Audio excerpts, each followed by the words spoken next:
મિત્રો એક કન્ફ્યુઝન ઊભું થયું છે વિદ્યાર્થી મિત્રોના વચ્ચે કે સાહેબ અમે જીપીએસસી ક્લાસ 1-2નું ફોર્મ ભર્યું, અમે એસીએફ આરએફઓનું ફોર્મ ભર્યું અને અમે એકાઉન્ટ ઓફિસર ક્લાસ 1-2નું આપણે ફોર્મ ભર્યું.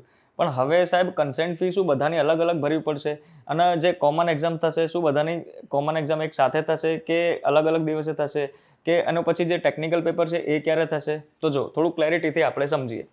તો ફોર્મ તો આપણે અલગ અલગ બધાએ ભરી દીધા હશે. હવે કન્સેન્ટ ફીસ જીપીએસસી ક્લાસ 1-2ની, એસીએફ આરએફઓની, એકાઉન્ટ ઓફિસર ક્લાસ 1-2ની બધાની અલગ અલગ કન્સેન્ટ ફીસ આપણે ભરવાની થાય. બરાબર છે. હવે જ્યારે 7 જૂન 2026 આવશે ત્યારે આ બધી જ ભરતીનું એક કોમન પેપર થશે, GS1 જેને આપણે કહીએ.